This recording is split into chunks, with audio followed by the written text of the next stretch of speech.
Je vais finir donc la manipulation de copier les petits cercles pour les axes. Donc je vais activer déjà, je regarde ici dans mes snaps, je vais activer cadran.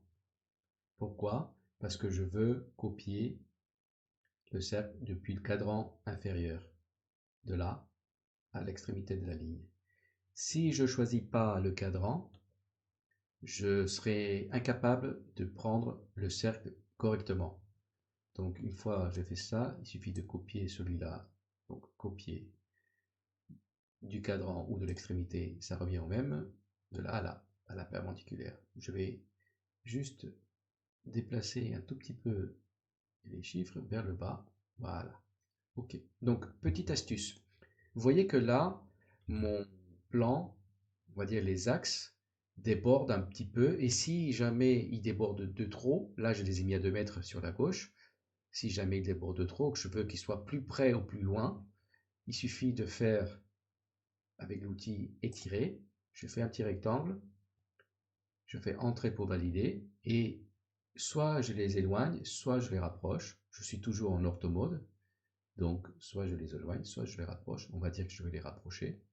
Je fais la même chose, donc entrée pour réactiver la dernière commande, je fais un petit rectangle de sélection, je valide avec entrée, je prends n'importe quel point de repère, que ce soit ici, ici, au milieu, en dehors, peu importe, c'est juste un point pour le déplacement, je vais le faire manuellement.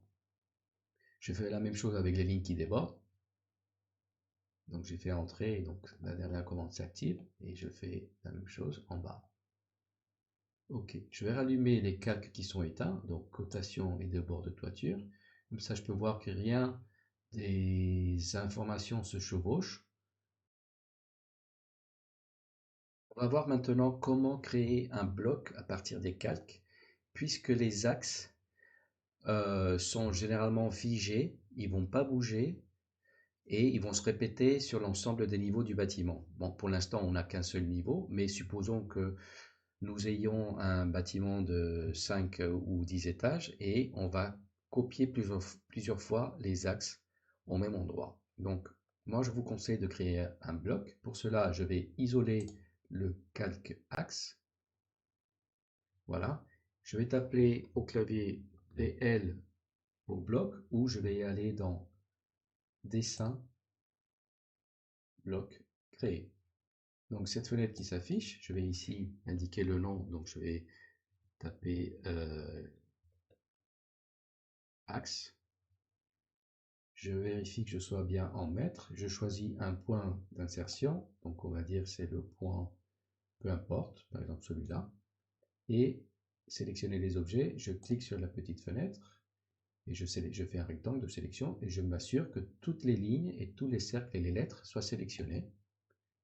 Je reviens une dernière fois pour réviser. Donc, axe. Il y a un petit aperçu. Je fais OK. Donc, maintenant, si je clique dessus, c'est bien un bloc. Je vais rallumer tous les calques. Et je vais passer maintenant à un autre volet du format, des outils de format, épaisseur de ligne. Ça veut dire quoi, épaisseur de ligne? Si on regarde la composition de mes calques, je vois, je vais élargir ça un tout petit peu, que dans la colonne épaisseur de ligne, cette colonne-là, j'ai tout mis par défaut. Je vais lui indiquer que maçonnerie, par exemple, qui a d'habitude c'est un trait épais, je vais le mettre en trait 0.8 par exemple. Et vous voyez comment la largeur du trait elle change. On va laisser juste comme ça pour l'exemple. Et je vais là, le graphisme de l'écran, tous les traits font la même épaisseur. Mais si je choisis avec cette icône-là, afficher et masquer les épaisseurs de traits, là il est inactif, on va l'activer en cliquant dessus. Là vous voyez que mon calque maçonnerie, il est beaucoup plus épais que le reste. Je fais un petit zoom. Voilà, ça permet visuellement, quand on travaille sur AutoCAD, d'avoir tout de suite, de reconnaître facilement tous les éléments qui sont épais dans le graphisme. La maçonnerie, les murs en béton banché, les cloisons, etc. ou autres. Donc, avec cet outil-là, d'actif, inactif, épaisseur de trait, de ligne.